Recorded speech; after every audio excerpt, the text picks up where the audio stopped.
방송만 나갔다 하면 화제가 되는 시간이죠. 뉴스를 쏟아내는 코너. 우리 정치 한 달 앞을 내다봅니다. 월간 정두원. 뉴스쇼가 주목한 뉴스메이커입니다. 정두원 전 의원 나오셨어요. 어서 오십시오. 네, 안녕하셨어요. 앞에 사연이 너무 마음이 아프죠? 네, 갑자기 먹먹해지네요. 그러니까요. 자, 우리가 월간을 화기애애하게 진행을 해야 하는데 늘 그래 왔는데 오늘은 참 마음이 아픈 마음으로 진행을 해야 되겠습니다. 자, 좀 분위기 바꾸고 기운 내서 네. 정 의원님. 종쳤다라는 표현을 요즘 정치권에서 많이 써요. 그래요. 많이 써요. 누구도 종쳤다, 누구도 종쳤다. 근데 원래 원작자는 정 의원님이시잖아요. 제가 이제 반기문 종쳤다 이제 그때부터 시작한 것 같은데요. 시작을 해서. 근데 이 말하기 전에 제가 꼭 드리고 싶은 말은 저부터 종친 사람입니다. 사실은 정두원 전 의원은 항상 셀프 디스를 하면서 남을 디스하시니까 그 밉게 안 보여요. 아이고 감사합니다. 저부터 종친 사람입니다. 반기문 총장이 대선에 나왔을 때 종쳤다 하자마자 정말로 종이 쳐졌고 그다음에는 여러 인사 중에 안철수 대표 종쳤다도 하신 적이 있잖아요. 네. 이게 일찌감치 대선 끝나자마자 종쳤다라는 표현을 하셨는데 사실 그동안은 당 대표로도 오르고 건재한 모습을 보였습니다. 이제 조그만 당 대표가 된 건데 이제 애초에 비교해 보면 많이 이제 내리막길을 걷고 있는 거죠. 제가 정점을 찍고 계속 이제 내려가고 있다 그랬잖아요. 근데 사실 딱히 안철수 대표가 잘못한 건 없어요. 근데 뭐가 문제냐면 국민들이 이분한테 너무 큰 기대를 했던 거예요. 우리의 기대가 너무 컸다. 새 정치를 이제 한다 해서 그때 막 심지어는 눈물을 흘린 사람도 있어요. 안철수가 정치 시작할 때. 근데 이 양반이 사실 그런 내용도 없고 별 의사도 없는 사람이거든요. 그러니까 새 정치가 뭔지도 모르고 계세요. 내가 볼 땐 지금. 아유, 그렇게까지 얘기하시면 너무 평하시는 아니, 거예요. 새 정치는 자기가 하려면 이렇게 해야 됐습니다. 어떻게? 나는 자리에 연연하지 않겠다. 그 말은 진짜로 난 대통령 안 하겠다. 하지만 이 정치 바꾸겠다 했으면 정치도 바꾸고 대통령도 됐습니다. 그런데 이 양반이 대통령 되겠다는 개인적인 욕심이 앞섰어요. 그러니까 새 정치가 될 수가 없죠. 정 의원은 그렇게 판단하시는 거예요. 과거에 그 일본이나 중국을 이렇게 현대화시킨 사람들 보면 공직에 연연하지 않고 헌신한 사람들 때문에 바뀐 겁니다. 근데 이분은 항상 사익을 항상 포기를 못 해요. 대선이란 욕심, 대통령 욕심이 앞섰다. 그래서 안 되는 겁니다. 그러면 그런 것들이 축적이 되다가 결국 이번에는 정말 위기를 맞은 건가요? 국민의당 아니면 봉합 국면으로 가는 건가요? 봉합은 안 되고요. 결국 국민의당에서도 이제 적지 않은 인원이 민주당으로 갈 거고요. 그 남은 사람들하고 또 바른당에서 남은 사람들하고 이제 합친다고 그럴 겁니다. 민주당하고 합할 수 있다고 보세요? 국민의당의 많은 의원들은 이미 민주당으로 가고 싶어 해요. 그래요. 이제 자기 이제 뭐 앞서 지방선거도 있지만 자기 선거가 어려워졌거든요. 이제 자기 문제가 제일 우선이잖아요. 지방선거 끝나면 사실은 바로 총선 모드로 가는 거 아닙니까? 그리고 정치인들한테. 지방선거가 자기 선거나 마찬가지고요. 자기 사람을 얼마나 당선시키느냐가 중요하니까. 그래서 이제 이 울고 싶은데 뺨 때린 격으로 안철수 대표가 이제 바른당하고 합당을 시도하니까 이제 분란이 일어난 거죠. 울고 싶은데 뺨을 때린 거다. 바른정당과 통합론 때문에 나는 안철수와 함께할 수 없다라고 말하는 분들 사실은 울고 싶었던 분들이다. 그리고 또 민주당 입장에서도 지금 여소야대 상황인데다가 자꾸 자유한국당이 숫자가 늘어나면 일당을 위협하거든요. 근데 지금 자유한국당 116석 됐고 민주당 121석 고작 5석 차입니다. 그 원내 일당이라는 의미가 굉장히 여러 가지 큰 의미가 있는데 그중에서 지방선거에서도 중요한 의미가 있죠. 1번, 2번이냐. 1번 하면 민주당은 거저먹습니다. 왜냐하면 나이 많은 분들은 아직도 그냥 1번 찍는 줄 알고 1번 찍거든요. 그러면 약간 예전에 새누리당, 자유한국당 이 지지자들 민자당 뭐 이런 지지자분들은 아직도 1번이 거기다라고 생각하고 그럼요. 연세 많으신 분들은 헷갈릴 수 있다. 거저먹는 부분이 있습니다. 거기다가 민주당 지지자는 또 민주당 지지자니까 1번 찍을 테고 이래저래. 또 이제 주요 상임위원장을 차지할 수 있고 하여간 일당이 이제 굉장히 의미가 크죠. 국회에서도 그래서 일당이 가운데 앉죠. 그래서 지금 물밑에서는 국민의당 의원들을 접촉해서 지금 여러 가지로 좀 설득을 하고 있을 겁니다. 함께 한다면 몇 명이나 민주당으로 가서 함께 할 거라고 보세요? 글쎄 적지 않게라고 표현할 수밖에 없는데요. 일단 호남 의원들은 마음속으로는 민주당으로 가고 다 싶어해요. 아니 지금 다라고 표현하시면 아니 지금 국민의당은 호남에서 이제 종쳤거든요. 그러지 마세요 좀. 국민의당 종쳤다 이러면 지금 국민의당 분들 난리 납니다. 아니 난리 난 게 아니라 본인들이 더 잘하는데요 뭐. 아니 30명 정도의 의원은 아직도 안철수 대표의 바른정당 통합론을 지지한다라고 어제 송기석 의원 대표 비서실장이 그러셨거든요. 송기석 의원 얘기죠. 송기석 의원은 이제 그 양반이야 뭐 어쩔 수 없이 그렇게 얘기하는 거죠. 그렇게 보세요. 이미 그러니까 지금 종쳤다라는 의미는 이미 당내 분란이 치유할 수 없을 정도로 깊어졌다는 그런 말씀이세요? 분란이 아니라 서로 이제 이해관계가 다른 겁니다. 뭐 개인이 싫어서 그런 게 아니라 자기 이제 앞길을 생각하느라고 다 그러는 거죠. 앞길을 적지 않은 수가 민주당으로 가고 싶어 한다. 그리고 실제로 민주당도 받을 수밖에 없는 선거 가까워오면서 그렇게 될 수밖에 없다. 그럼 나머지 이른바 안철수 대표와 안철수 개라고 불리는 분들은 어떻게 될 거라고 보세요? 그러니까 이제 유승민하고 이제 뭐 합쳐서 교섭단체라도 한번 만들어 보려고 시도하겠죠. 교섭단체 20명? 근데 지금 바른정당이 이제 11명으로 줄어듭니다. 그중에서도 많은 사람들은 또 자유한국당 가고 싶어 해요. 11명 중에도요? 오늘 얘기가 참 꼬리에 꼬리를 물고 이어지는데 11명 중에서도 추가 탈당을 꿈꾸는 분이. 반 이상이죠. 반 이상이요? 근데 또 이 시점에서 가고 싶은데 홍준표 이제 자유한국당 대표가 문을 닫았어요. 그러게요. 그러니까 이제 그냥 갈 데 없는 이제 신세가 돼버렸죠. 아니 그 얘기 그럼 잠깐 하고 가죠. 그렇죠. 홍준표 대표가 그러지 않아도 이번에 탈당하겠다고 한 9명. 그 9명 외에는 더 안 받겠다고 했나요? 뭐 표현이 뭐였나? 다 안 받겠다는 문을 닫겠다는 표현. 왜 그런 겁니까? 이제 두 가지로 볼 수 있는데 하나는 이제 김무성 세력이 너무 커지는 게 이제 문제가 될 수 있죠. 자기한테. 여기까지가 딱 밸런스입니까? 그럼? 그리고 또 하나는 친박이 이제 슬금슬금 들고 일어나요. 들고 일어났죠. 그러면 이제 뇌관이라고 할 수 있는 그 녹취록이 또 다시 또 등장할 수가 있어요. 그러니까 이제 그게 이제 걱정되는 거죠. 성완종 녹취록. 그렇습니다. 그게 걱정돼서. 딱 그러면 김무성계가 더 들어오는 것도 맞고 친박계의 반발도 어느 정도 무마할 수 있는 선이 딱 9명 여기까지다. 그런 것 같아요. 이제 더 무리하면 자기가 다칠 것 같은 생각이 드는 거죠.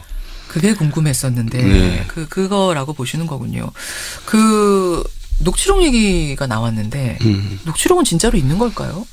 뭐 저기 이용주 의원이 얘기했기 때문에 저는 있다고 생각합니다. 이용주. 왜냐하면 이용주 의원이 과거에 그 문 대통령 아들 불법 취업 문제로 크게 망신을 당했었거든요. 그렇죠. 근데 또 망신 당하려고 그렇게 하겠어요. 이번에는 확인을 하고 했겠죠. 아니 근데 반대로 그 제보 조작 때 망신을 당했던 사람 아니냐. 어떻게 이용주 의원을 믿느냐. 이번에도 좀 허투루 정보 얻으신 거 아니냐. 허술하게. 그런 얘기들 하는 사람도 홍준표 대표 측에서는 있던데요. 한번 실수를 했으면은 다시 실수하면 이제 타격이 크기 때문에 자기가 확인을 하죠. 또 검사 출신인데. 그러니까 이제 자기가 자료를 얻은 게 아니라 아마 다른 사람 박지원 대표가 얻었을 것 같아요. 그래갖고 이제 알려준 거죠.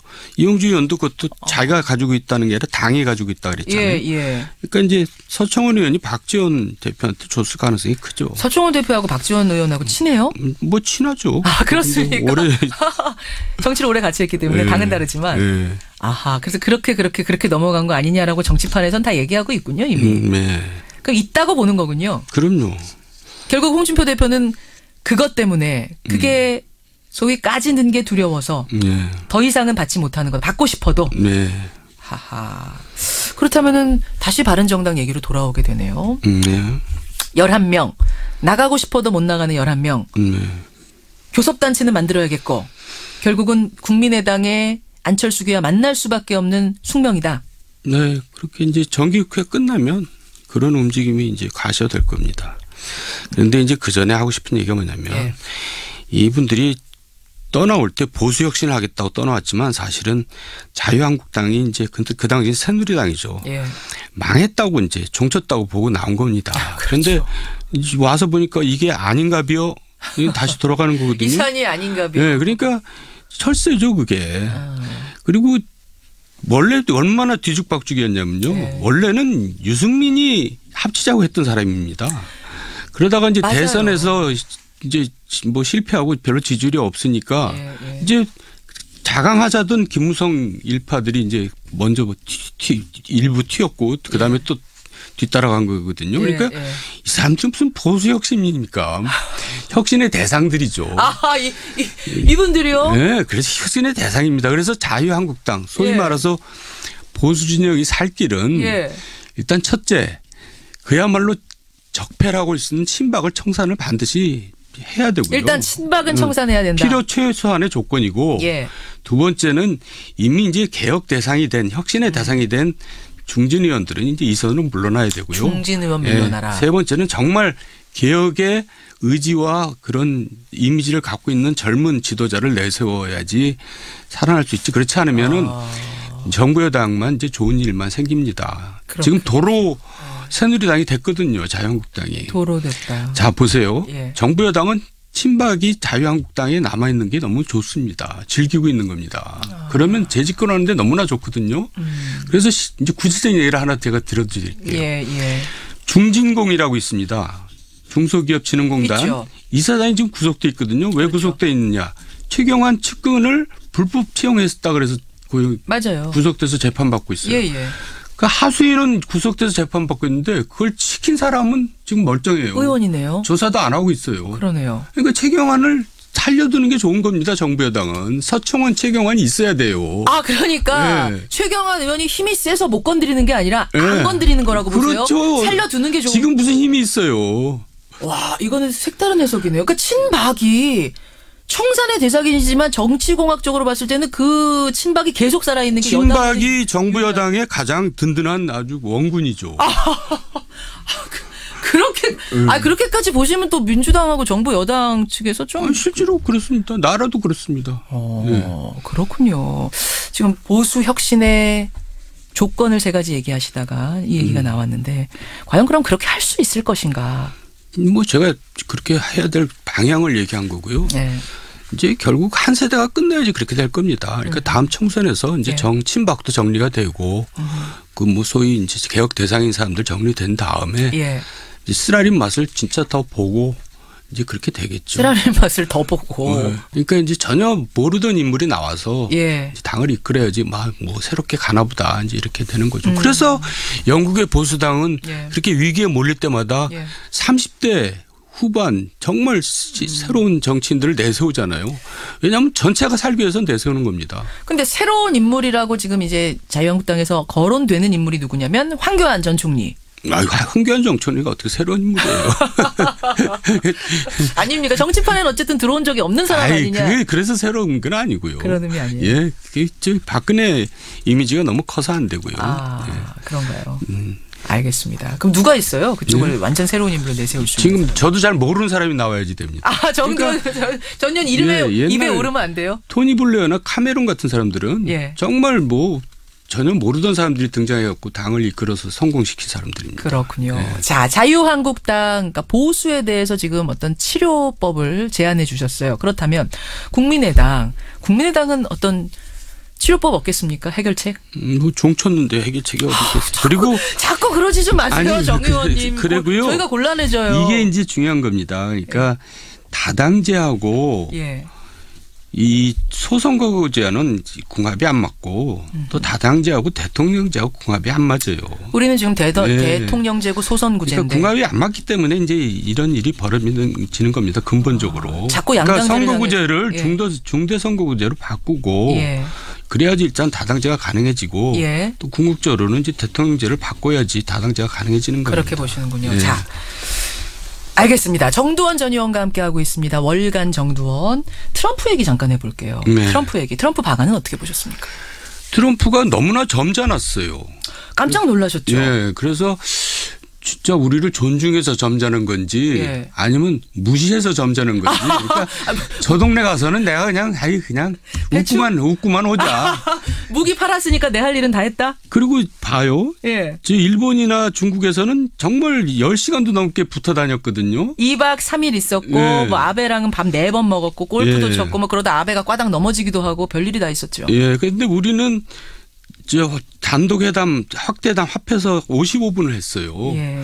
그러니까 이제 할 말이 별로 없는 거예요. 내가 봐서는 말을 별로 섞고 싶지 않은 것 같아요. 아, 그렇게까지 응? 보시면 너무 폄하하시는 거 아니에요? 그렇지 않고서 어떻게 이렇게 점잖을 수가 있어요. 웃기만 하고. 아니, 우리가 좋아서 그럴 수도 있는 거 아닙니까? 우리가 좋을 이유는 전혀 없죠. 우리가 맨날 싫을 이유도 없잖아요. 아니, 성질을 맨날 긁었잖아요. 이제 사드 문제도 항상 그랬고 또 한미일 동맹에 대해서 부정적으로 나오고 이제 또 북한하고 대화를 해야 된다 맨날 그러고 반대 얘기하고 있고. 예, 그러니까 트럼프 입장에서는 별로 이쁘지가 않은데다가 근데 뭐 그렇게 점잖았는지 그래서 밑에서는 특히 이제 제가 볼 때는 딸하고 사위가 단단히 주의를 줬던 것 같아요. 딸과 사위가 사실은 브레인이잖아요. 예, 그 고문이잖아요. 그래가지고 서울 가면 제발 아버지 점잖게 그냥 웃다 오세요. 그러지 않았나 싶어요.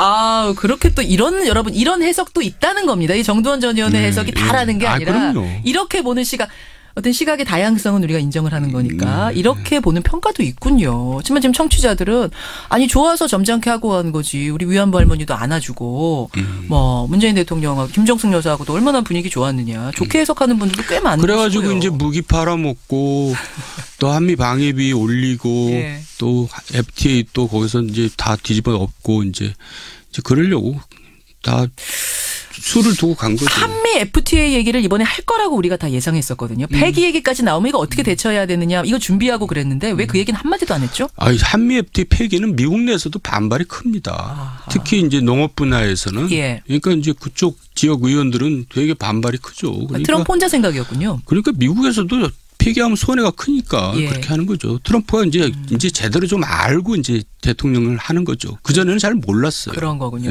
그러니까 미국도 예전 같지 못해요. 그러니까 이제 약소국이죠. 우리나라가 미국에 비하면. 그렇죠. 와서 이제 무기나 팔을 생각하고 경제적인 압박이나 가하고 그러니까 옛날에 비해서는 많이 쪼잔해진 겁니다. 미국도. 트럼프가 점잖게 간 거 참 희한하다. 사람이 바뀌었는가? 왜 돌출 행동, 돌출 발언이 안 나왔는가? 이런 얘기들 많이 하시는데 또 이런 해석도 있다는 거 여러분 한쪽에 두시면 되겠고 나름대로 해석을 하시면 되겠습니다. 오늘 근데 굉장히 더 젊어지신 것 같아요. 어제 방송에서 분장한 게 아직도 안 풀어가지고. 드라이가 아침 일찍 나오냐고 수고하셨습니다. 네, 감사합니다. 다음 달 월간으로 다시 뵐게요. 고맙습니다. 네. 월간 정두원이었습니다. 그런데요. 일단 호남 의원들은 마음속으로는 민주당으로 가고 다 싶어해요. 지금 다라고 표현하시면 지금 국민의당은 호남에서 이제 종쳤거든요. 그러지 마세요, 좀. 국민의당 종쳤다 이러면 지금 국민의당 분들 난리 납니다. 난리 난 게 아니라 본인들이 더 잘하는데요, 뭐. 30명 정도의 의원은 아직도 안철수 대표의 바른정당 통합론을 지지한다라고 어제 송기석 의원 대표 비서실장이 그러셨거든요. 송기석 의원 얘기죠. 송기석 의원은 이제 그 양반이야 뭐 어쩔 수 없이 그렇게 얘기하는 거죠. 그렇게 보세요. 이미 그러니까 지금 종쳤다라는 의미는 이미 당내 분란이 치유할 수 없을 정도로 깊어졌다는 그런 말씀이세요? 분란이 아니라 서로 이제 이해관계가 다른 겁니다. 뭐 개인이 싫어서 그런 게 아니라 자기 이제 앞길을 생각하느라고 다 그러는 거죠. 앞길을 적지 않은 수가 민주당으로 가고 싶어 한다. 그리고 실제로 민주당도 받을 수밖에 없는 선거 가까워오면서 그렇게 될 수밖에 없다. 그럼 나머지 이른바 안철수 대표와 안철수 개라고 불리는 분들은 어떻게 될 거라고 보세요? 그러니까 이제 유승민하고 이제 합쳐서 교섭단체라도 한번 만들어 보려고 시도하겠죠. 교섭단체 20명? 근데 지금 바른정당이 이제 11명으로 줄어듭니다. 그중에서도 많은 사람들은 또 자유한국당 가고 싶어해요.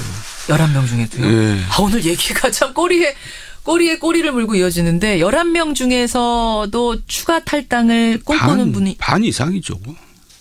반 이상이요? 근데 또 이 시점에서 가고 싶은데 홍준표 이제 자유한국당 대표가 문을 닫았어요. 그러게요. 사실 딱히 안철수 대표가 잘못한 건 없어요. 근데 뭐가 문제냐면 국민들이 이분한테 너무 큰 기대를 했던 거예요. 우리의 기대가 너무 컸다. 새 정치를 이제 한다 해서 그때 심지어는 눈물을 흘린 사람도 있어요. 안철수가 정치 시작할 때. 근데 이 양반이 사실 그런 내용도 없고 별 의사도 없는 사람이거든요. 그러니까 새 정치가 뭔지도 모르고 계세요. 내가 볼 땐 지금도. 그렇게까지 얘기하시면 너무 평하시는 거 아니에요? 새 정치는 자기가 하려면 이렇게 해야 됐습니다. 나는 자리에 연연하지 않겠다. 그 말은 진짜로 난 대통령 안 하겠다. 하지만 이 정치 바꾸겠다 했으면 정치도 바꾸고 대통령도 됐습니다. 그런데 이 양반이 대통령 되겠다는 개인적 욕심이 앞섰어요. 그러니까 새 정치가 될 수가 없죠. 정 의원은 그렇게 판단하시는 거군요. 과거에 그 일본이나 중국을 이렇게 현대화시킨 사람들 보면 공직이 연연하지 않고 헌신한 사람들 때문에 바뀐 겁니다. 그런데 이분은 항상 사익을 항상 포기를 못해요. 대선이란 욕심, 대통령 욕심이 앞섰다. 그래서 안 되는 겁니다. 그럼 그런 것들이 축적이 되다가 결국 이번에는 정말 위기를 맞은 건가요? 국민의당 아니면 봉합 국면으로 가는 건가요? 봉합은 안 되고요. 안 돼요? 결국 국민의당에서도 이제 적지 않은 인원이 민주당으로 갈 거고요. 그 남은 사람들하고 또 바른당에서 남은 사람들하고 이제 합친다고 그럴 겁니다. 민주당하고 합할 수 있다고 보세요? 국민의당의 많은 의원들은 이미 민주당으로 가고 싶어 해요. 그래요. 이제 자기 이제 뭐 앞서 지방선거도 있지만 자기 선거가 어려워. 그러니까 이제 그냥 갈 데 없는 이제 신세가 돼버렸죠. 아니 그 얘기 그럼 잠깐 하고 가죠. 먼저. 홍준표 대표가 그러잖아도 이번에 탈당하겠다고 한 9명. 그 9명 외에는 더 안 받겠다고 했나요? 뭐 표현이 뭐였나? 하여튼 안 받겠다는 표현을 문을 닫겠다는 표현. 왜 그런 겁니까? 이제 두 가지로 볼 수 있는데 하나는 이제 김무성 세력이 너무 커지는 게 이제 문제가 될 수 있죠. 자기한테. 여기까지가 딱 밸런스입니까? 그럼? 그리고 또 하나는 친박이 이제 슬금슬금 들고 일어나요. 들고 일어났죠. 그러면 이제 뇌관이라고 할 수 있는 그 녹취록이 또 다시 또 등장할 수가 있어요. 그러니까 이제 그게 이제 걱정되는 거죠. 성완종 녹취록. 예, 그렇습니다. 그게 걱정돼서. 딱 그러면 김무성계가 더 들어오는 것도 맞고 친박계의 반발도 어느 정도 무마할 수 있는 선이 딱 9명 여기까지다. 그런 것 같아요. 이제 더 무리하면 자기가 다칠 것 같은 생각이 드는 거죠. 그게 궁금했었는데 그거라고 보시는 거군요. 그 녹취록 얘기가 나왔는데 녹취록은 진짜로 있는 걸까요? 뭐 저기 이용주 의원이 얘기했기 때문에 저는 있다고 생각합니다. 이용주. 왜냐하면 이용주 의원이 과거에 그 문 대통령 아들 불법 취업 문제로 크게 망신을 당했었거든요. 그렇죠. 그런데 또 망신 당하려고 그렇게 하겠어요. 이번에는 확인을 하고 했겠죠. 아니 근데 반대로 그 제보 조작 때 망신을 당했던 사람 아니냐. 어떻게 이용주 의원을 믿느냐. 이번에도 좀 허투루 저 정보 얻으신 거 아니냐. 허술하게. 그런 얘기들 하는 사람도 홍준표 대표 측에서는 있던데요. 한 번 실수를 했으면은 다시 실수하면 이제 타격이 크기 때문에 자기가 확인을 하죠. 또 검사 출신이졌거든요. 이제 자기 문제가 제일 우선이잖아요. 지방선거 끝나면 사실은 바로 총선 모드로 가는 거 아닙니까? 그리고 정치인들한테. 지방선거가 자기 선거나 마찬가지고요. 자기 사람을 얼마나 당선시키느냐가 중요하니까. 그래서 이제 이 울고 싶은데 뺨 때린 격으로 안철수 대표가 이제 바른당하고 합당을 시도하니까 이제 분란이 일어난 거죠. 울고 싶은데 뺨을 때린 거다. 바른정당과 통합론 때문에 나는 안철수와 함께할 수 없다라고 말하는 분들 사실은 울고 싶었던 분들이다. 그리고 또 민주당 입장에서도 지금 여소야대 상황인데다가 자꾸 자유한국당이 숫자가 늘어나면 일당을 위협하거든요. 근데 지금 자유한국당 116석 됐고 민주당 121석 고작 5석 차입니다. 예, 그 원내 일당이라는 의미가 굉장히 여러 가지 큰 의미가 있는데 그중에서 지방선거에서도 중요한 의미가 있죠. 1번, 2번이냐. 1번 하면 민주당은 거저먹습니다. 왜냐하면 나이 많은 분들은 아직도 그냥 1번 찍는 줄 알고 1번 찍거든요. 아, 그러면 약간 예전에 새누리당, 자유한국당 이 지지자들 민자당 뭐 이런 지지자분들은 아직도 1번이 거기다라고 생각하고 그럼요. 연세 많으신 분들은 헷갈릴 수 있다. 거저먹는 부분이 있습니다. 거기다가 민주당 지지자는 또 민주당 지지자니까 1번 찍을 테고 이래저래. 또 이제 주요 상임위원장을 차지할 수 있고 하여간 일당이 이제 굉장히 의미가 크죠. 국회에서도 그래서 일당이 가운데 앉죠. 그래서 지금 물밑에서는 국민의당 의원들을 접촉해서 지금 여러 가지로 좀 설득을 하고 있을 겁니다. 함께 한다면 몇 명이나 민주당으로 가서 함께 할 거라고 보세요? 글쎄 적지 않게라고 표현할 수밖에 없는. 방송만 나갔다 하면 화제가 되는 시간이죠. 뉴스를 쏟아내는 코너. 우리 정치 한 달 앞을 내다봅니다. 월간 정두원. 뉴스쇼가 주목한 뉴스메이커입니다. 정두원 전 의원 나오셨어요. 어서 오십시오. 네, 안녕하셨어요. 앞에 사연이 너무 마음이 아프죠. 네, 갑자기 먹먹해지네요. 그러니까요. 자, 우리가 월간을 화기애애하게 진행을 해야 하는데 늘 그래 왔는데 오늘은 참 마음이 아픈 마음으로 진행을 해야 되겠습니다. 자, 좀 분위기 바꾸고 기운 내서 정 의원님. 종쳤다라는 표현을 요즘 정치권에서 많이 써요. 그래요. 많이 써요. 누구도 종쳤다, 누구도 종쳤다. 근데 원래 원작자는 정 의원님이시잖아요. 제가 이제 반기문 종쳤다 이제 그때부터 시작한 것 같은데요. 시작을 해서. 근데 이 말하기 전에 제가 꼭 드리고 싶은 말은 저부터 종친 사람입니다. 사실은 정두원 전 의원은 항상 셀프 디스를 하면서 남을 디스하시니까 그 밉게 안 보여요. 아유 감사합니다. 저부터 종친 사람입니다. 반기문 총장이 대선에 나왔을 때 종쳤다 하자마자 정말로 종이 쳐졌고 그다음에는 여러 인사 중에 안철수 대표 종쳤다도 하신 적이 있잖아요. 이게 일찌감치 대선 끝나자마자 종쳤다라는 표현을 하셨는데 사실 그동안은 당 대표로도 오르고 건재한 모습을 보였습니다. 이제 조그만 당 대표가 된 건데 이제 애초에 비교해 보면 많이 이제 내리막길을 걷고 있는 거죠. 제가 정점을 찍고 계속 이제 내려가고 있다 그랬잖아요. 근데